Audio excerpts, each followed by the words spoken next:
Аллаху Акбар, Аллаху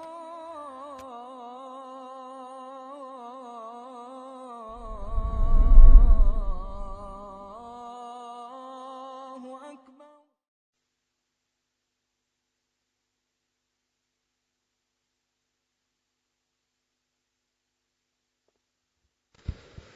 السلام عليكم ورحمة الله وبركاته.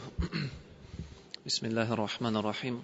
الحمد لله رب العالمين والصلاة والسلام على رسول الله وعلى آله وأصحابه أجمعين. أما بعد.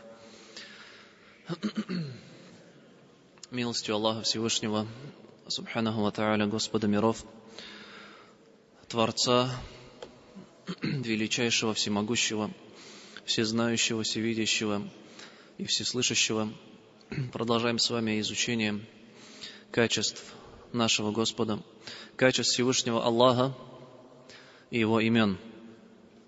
Сегодняшний урок будет посвящен имени Аллаха Ар-Рауф. Имя Аллаха Ар-Рауф, в Коране, которое упоминается в 10 аятах. Само имя Ар-Рауф образовывается от арабского слова «Ра'фа». Ра'фа, то есть в конце тамарбута ра'фатун, если полностью произнести. Что же это означает? Ра'фатун или ра'фа — это огромная милость, так его переводят. То есть ра'фатун, ра'фа — огромная милость. И оно близко по значению с рахма. То есть мы с вами проходили уже имя Аллаха Ар-Рахман и имя Аллаха Ар-Рахим. И оба имени эти образуются от арабского слова рахма, рахма, рахматун, которое означает милость. И ра'фатун, ра'фа, тоже по значению означает милость. Но не просто милость, а ее высочайшую степень. Ее высочайшую степень. И также имя Ар-Рауф на русский язык переводят, как переводит, кто знает? Переводят «сострадательный». То есть «ра'фа» переводит на русский язык как «сострадание». Если «рахма» — «милость», то «ра'фа» переводит как «сострадание». Арабские же толкователи этого слова говорят, что «ра'фа» — это милость в высочайшем ее проявлении. Вот как, например, ученый Аз-Заджадж говорит, что «ра'фа» и «рахма», сострадание и милость, они близки по значению. Но также между ними разделили, сказав, что человек, обладающий рахма, человек, обладающий милостью, он называется рахим, милостивый. Но когда его милость усиливается, он уже становится не просто рахим, он становится рауф. Он становится Рауф, сострадательным. Поняли, да? Ваш ваталавит мадама. Вот. Иными словами, то есть, если вернуться к арабскому корню этого слова, ра'фа — это величайшая степень проявления милости. Рауф значит обладающий огромной милостью, или, как переводит на русский язык, сострадательный. Это имя приходит в Коране в 10 аятах, как мы сказали. В суре Аль-Бакара Аллах говорит: «Вама кана Аллаху лиюди'а иманакум, инна Аллаха бин-наси ла-рауфур рахим». И не даст Аллах пропасть вашей вере. Воистину Аллах в отношении людей Ар-Рахман, Ар-Рауф и Ар-Рахим. И не даст Аллах пропасть вашей вере. Воистину Аллах в отношении людей, Он сострадательный, если будем переводить уж, и милостивый. Также в суре Аль-Имран Аллах говорит: «Яума таджиду куллу нафсим ма амилят мин хайрин мухдара, ва ма амилят мин суин тавадду лау анна байнаха ва байнаху амадан баида, ва юхадзирукум Аллаху нафсах, валлаху рауфун бил айбад». Аллах говорит: в тот день, в судный день, каждая душа увидит все добро и зло, которое оно совершило. И захочется, чтобы между ней и между ее злодеяниями было огромное расстояние. То есть судный день, когда человек увидит все свои деяния, он, благие деяния, конечно же, он возлюбит свои, обрадуется им, но увидев свои грехи и злодеяния, что он захочет? Он захочет, чтобы они были далеко от Него, чтобы они не были рядом с Ним, чтобы между ними было огромное расстояние. И что же Аллах говорит? Аллах предостерегает вас от самого себя. Аллаху нафса, предостерегает вас от самого себя, то есть предостерегает вас от своего гнева, от своего наказания. Воистину Аллах сострадателен к рабам, говорит в суре Аль-Имран. И в суре Ан-Нахль Аллах говорит: «Инна раббакум ля рауфур рахим». Воистину ваш Господь, Он сострадательный и Он милостивый. И в отношении имени Аллаха, то есть имя Ар-Рауф в отношении Аллаха, что же оно означает? Ар-Рауф, что он означает в отношении Аллаха? С языковой стороны мы уже сказали. Рауф, он милостивый. И Аллах же, как сказал у нас Ибн Джарир ат-Табари, великий толкователь Корана, чья книга по толкованию Корана является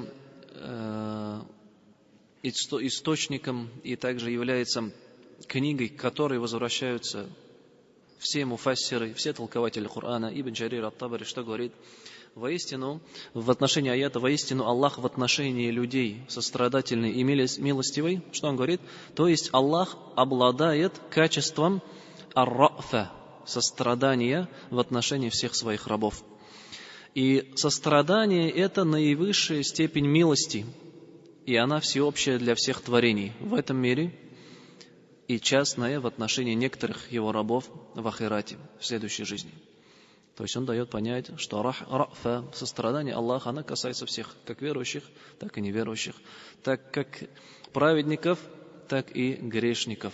Аллах к ним, по отношению к ним, он рауф, он сострадателен. И его сострадание в следующей жизни коснется лишь верующих его рабов. А в отношении неверующих же, или же грешников, Аллах, субхану ва тааля, он будет суров в наказании тому, кому пожелает. Вот. И ученый Аль-Халими, что же говорит в отношении имени Ар-Рауф? Вот здесь внимательно можно послушать. Он говорит: Ар-Рауф, он облегчающий своим рабам. И сострадание Аллаха в чем проявляется? В том, что он облегчает своим рабам. То есть что облегчает? Облегчает свою религию, возложенную на своих рабов. То есть, что он говорит?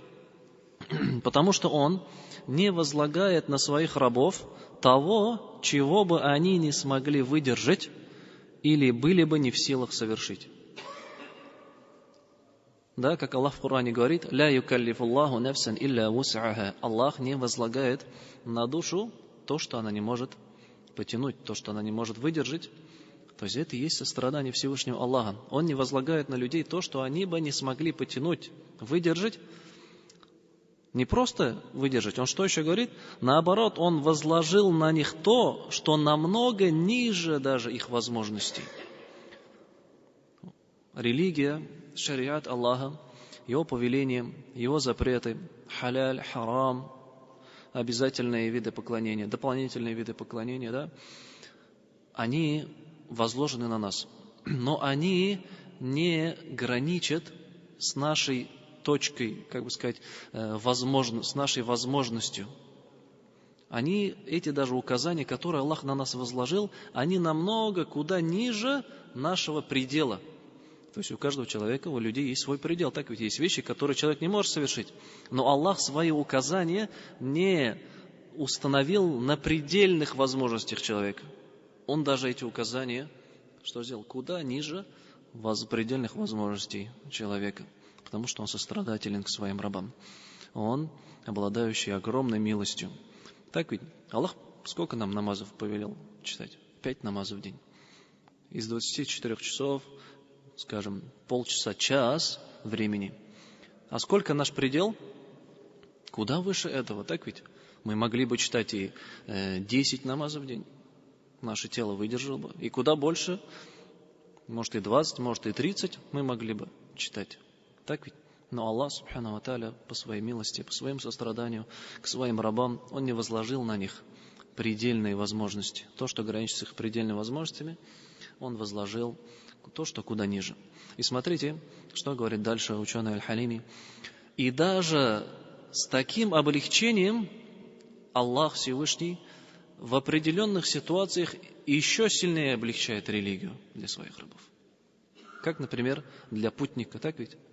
Для путника, когда человек находится в пути, для него еще сильнее облегчается. То есть 4 раката намаза, так ведь? Фарз. Это занимает 5-10 минут. То есть это как бы намного ниже возможностей человека. Но для путника Аллах еще легче сделал. Что сделал? Сократил от 4 до 2 ракатов. Куда еще легче, да? Субханаллах. Пост. Да? Пост у него есть свои трудности, машаккаты. Но это куда ниже возможности, предела человека. Как говорят, человек может без воды обходиться сколько дней? Около 3 дней, так ведь? А мы пост держим сколько? Летом, самое большое время, у нас 19 часов. То есть почти в 3 раза меньше, чем наша предельная возможность. И без еды, говорят, может обходиться около недели. А то и больше бывает. Так ведь? А мы, сколько получается? В 7 раз, как минимум, возложено на нас меньше, чем мы можем. И даже несмотря на это, Аллах еще сильнее облегчает своим рабам. И поистину, если бы человек задумывался о том, насколько легка религия, то он бы не видел ее сложной. А в наше время, наоборот, человек как видит религию какой-то тяжелой, затрудняющей, обременяющей его. На самом деле она легка. Воистину Аллах, Он сострадателен к своим рабам. Вот. И как мы сказали, качество рахма, милость, и качество рафа, они близки по смыслу, сострадания. Но в чем же разница между ними? В чем разница между рахма и рафа? Имам Аль-Куртуби в разъяснении этого говорит: рафа, сострадание, это милость, которая всегда несет с собой благо и наслаждение. А ар-рахма же, она может доставлять страдания, боль и неприязнь, но в конце концов заканчивается, опять же, благом и наслаждением. То есть, имеющая благоприятный конец. То есть, иными словами, можем сказать, рафа, сострадание, оно сопровождается и заканчивается благом, добром, наслаждением. То есть, Аллах Всевышний, субхану ва тааля, тут все можем обыкновенные примеры приводить. Так ведь, например, Аллах даровал человеку ризк, пропитание, имущество. И человек это имущество расходует на пути Аллаха. То есть само имущество, которое ему даровано, оно, в этом есть наслаждение. То есть он пользуется этим имуществом, видит блага этого. И также из-за того, что он расходует это имущество на пути Аллаха, конец у него в ахирате также будет благим. Так ведь? То есть он и в этой жизни наслаждался этим, и также в следующей жизни, в конце также будет наслаждаться савабом, наградой за то благодеяние, которое он совершил этим имуществом. То есть это есть рафа, это есть сострадание. Аллах даровал ему благое, изначально наслаждается этим, и также конец тоже у него благоприятный. Рахма же, она может также быть, то есть мы можем к этому же случаю и рахма применить. Так ведь, это есть рафа, и это есть рахма. Это есть сострадание, и это есть милость. Но также рахма, она может быть сопровождаться с трудностями и испытаниями. Как Аллах человеку послал какую-то тяжесть, потерю, болезнь, скажем. Человек заболел. Это тяжесть, так ведь? Но сама вот эта болезнь, которую Аллах ему послал, она является милостью, которую Аллах даровал этому рабу, чтобы он посредством этой болезни очистился от грехов, и тем самым конец у него будет опять-таки благоприятный. А это есть рахма. То есть, из этого следует, рахма, значит, милость, она может сопровождаться как благом, так и болью. Но конец у обоих, он будет благоприятный. Рафа же, она всегда сопровождается лишь благом, и конец у нее лишь благой. И в отношении этой разницы, например, приводит пример в суре Ан-Нур, 2 аяте. Этот аят касается наказания прелюбодеев. Аллах говорит: «Аззанияtu ваззани фаджлиду кулля вахидатин минхума ми'ата джальда». Прелюбодей и прелюбодейку, каждого из них высеките 100 раз. وَلَا تَأْخُذْكُمْ بِهِمَا رَأْفَةٌ فِي دِينِ اللَّهِ إِن كُنتُمْ تُؤْمِنُونَ بِاللَّهِ وَالْيَوْمِ الْآخِرِ. И что говорит Аллах? Пусть же не овладевает вами сострадание к ним ради религии Аллаха. Что тут идет речь? О чем идет речь? Пусть не овладевает вами сострадание им, то есть в силе удара. Когда их секете, то есть плетьми за совершенный ими грех, пусть не овладевает вами сострадание по отношению к ним. То есть не облегчайте эти удары. То есть даже у ударов есть свои качества, каким образом должно выполняться эти удары плетьми. Они не должны быть слишком сильными, так что куски мяса от кости отделяются, да, и они не сопровождаться состраданием, не должны быть мягкими. И Аллах, смотрите, в этом аяте упомянул: пусть не сопровождается, пусть не овладевает вами рафа, сострадание по отношению к ним. Он не сказал рахма, милосердие по отношению к ним. Он сказал сострадание. Потому что сами эти удары и наказания, оно уже является рахмой, милосердием по отношению к ним. В чем это милосердие заключается? То есть это удары плетьми, 100 ударов за грех, это является уже рахма, это милосердие к ним.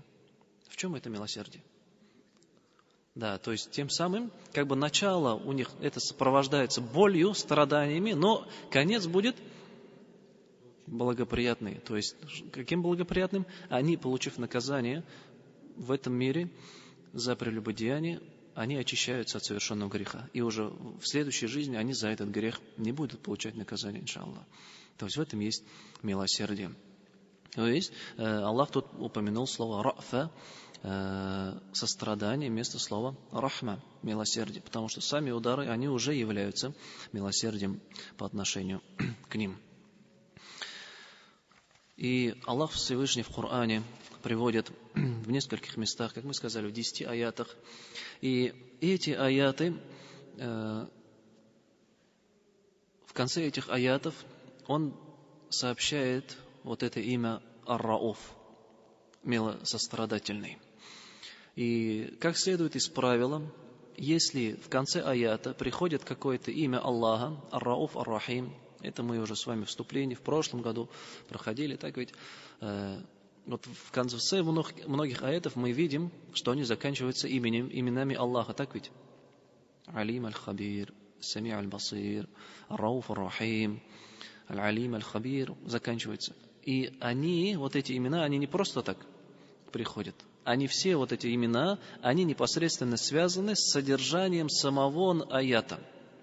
И также вот это имя Ар-Рауф приходит в 10 аятах, и эти имена, и это имя Ар-Рауф связано с содержанием аята, в котором оно пришло, где Аллах упоминает примеры того сострадания, которое он оказывает своим рабам.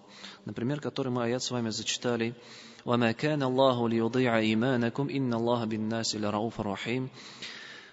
Что мы сказали? И не подобает Аллаху терять вашу веру, ваш иман. То есть, точнее будет, и не даст Аллах пропасть в вашей вере. То есть те, которые уверовали искренне, засвидетельствовали, что нет божества, кроме Аллаха Всевышнего, субханаху ва тааля, были искренни в этом, не сомневались, зная смысл, то Аллах, что Он говорит? Он не даст пропасть в вашей вере. Он не собьет вас с прямого пути, потому что Он сострадателен к вам. Так ведь Он дает нам понять, что Он сохранит вашу веру.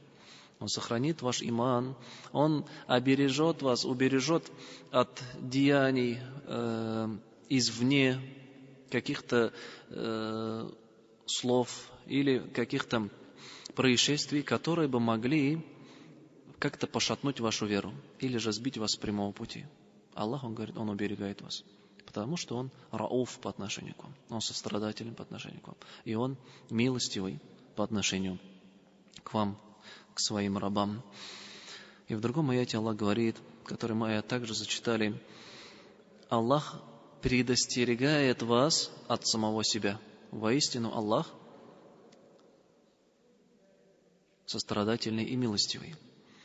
То есть на первый взгляд как бы может показаться, что тут нестыковка, так ведь? Что сначала Аллах говорит? Он говорит, и Аллах предостерегает вас от самого себя. Предостережение что? Чего касается? Да? Аллах предостерегает вас от самого себя. Обычно предостерегают от чего-то плохого, от наказания, от боли, от страдания. Но тут Аллах аят заканчивает каким образом? Какими именами? Воистину Аллах сострадательный, милостивый. Как можно понять?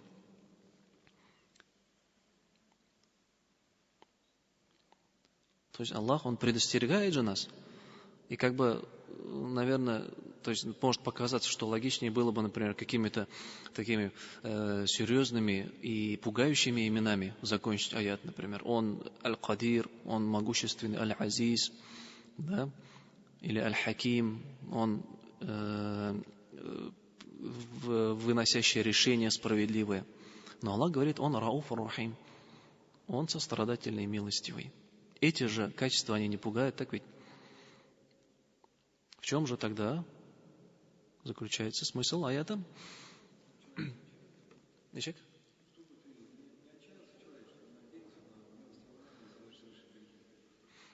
Да, это правильно, но именно связать, если содержание аята и его конец, то тут понимается смысл. Аллах предостерегает вас от самого себя, то есть от его гнева. Аллах нас предостерегает от его наказания. И Он это делает из-за того, что Он сострадательный и милостивый. То есть даже Его предостережение, то есть Его сострадание и милосердие по отношению к своим рабам, этим милосердием Он предостерегает нас. То есть Он не оставил нас без присмотра, без предостережения, без напоминания о том, что если мы будем идти грешным путем, мы отклонимся от прямого пути, отвернемся от Всевышнего Аллаха, не будем благодарить Его за те дары, которыми Он нас одарил. Он не оставил нас в одиночестве, потому что Он сострадательный к нам, Он милостивый по отношению к нам. И именно из-за этого Он нас предостерегает, чтобы мы не впадали в эти грехи, чтобы мы не сходили с прямого пути. Получается, да, смысл аята таков, что Аллах милостивый, сострадательный, и именно это сострадание требует от Него, чтобы Он, то есть это качество сострадания, Он с этим состраданием предостерегает нас от Его наказания. И подобно этому есть у нас другой аят. وَهُوَ الَّذِي يُنَزِّلُ عَلَى عَبْدِهِ آيَاتٍ بَيِّنَاتٍ لِيُخْرِجَكُم مِّنَ الظُّلُمَاتِ إِلَى النُّورِ وَإِنَّ اللَّهَ بِكُمْ لَرَءُوفٌ رَحِيمٌ. И Он тот, который ниспосылает своему рабу явные знамения, аяты, чтобы вывести вас из тьмы к свету. Воистину Аллах по отношению к вам сострадательный и милостивый. То есть Аллах нам напоминает, что Он ниспослал книгу, аяты, Писание, чтобы посредством этого Писания мы вышли из заблуждения, из тьмы к свету. То есть вот это Писание, этот шариат, это религия, Аллах, Он ниспослал ее как раз... Из-за чего Он не спаслал? Из-за того, что Он милостивый по отношению к нам. Из-за того, что Он рауф, сострадательный к нам. Он, да, как мы уже до этого упомянули, не оставил нас в одиночестве, не оставил нас блуждать во тьме, несмотря какие бы люди не совершали грехи. Страшные вещи делают. Убивают друг друга, воруют, совершают прелюбодеяния, распространяют нечестие, омерзительные вещи вытворяют. Так ведь даже сказать, грехи, которые нормальный человек, он не может их даже поверить, что такое может произойти. У нас в Нижнекамске, да, сколько сейчас уже довольно-таки давно, прошлой зимой, да, было, когда женщина, далеко ходить не надо, у нас Нижнекамск, когда женщина своего ребенка, только что родившегося, выкинула в мусорку. Это, то есть, нормальный человек, он даже не поверит, как такое возможно. Мать ребенка своего выкинула в мусорку на верную смерть в зимнее время. Такие ужасные вещи творят. И самое ужасное, что люди творят в этом мире, что это? Они совершают многобожие по отношению к Аллаху Всевышнему, который одарил всеми благами, все для них сделал в этом мире, сотворил все условия, чтобы они жили, благодарили Его и достигали своих целей. Но, несмотря на это, человек отворачивается и совершает ужасные грехи в отношении Аллаха Субхану ва Тааля. И несмотря на это, Аллах, Он все равно по отношению к людям, Он рауф, Он сострадательный. Он посылает книги, Он посылает пророков. Он предостерегает людей от наказания. Он напоминает людям. И, естественно, нам, каждому верующему, нужно это ценить. И Аллаха Всевышнего, Субханаху ва Тааля, благодарить за эти блага. И ни в коем случае не воспринимать религию как что-то обременяющее, как что-то тяжелое. Наоборот, религия – это дар человеку, чтобы он очистился посредством нее. Если бы религии не было, было бы положение куда хуже, страшнее.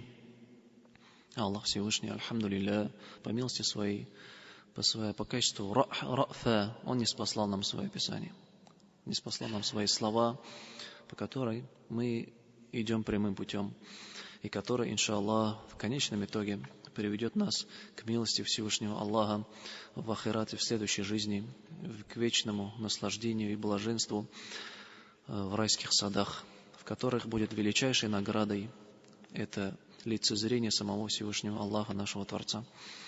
Субханак Аллахумма бихамдика, ашхаду ан ла илаха илля анта, астагфирука ва атубу илейк. Ассаламу алейкум ва рахматуллахи ва баракатух. الله أكبر الله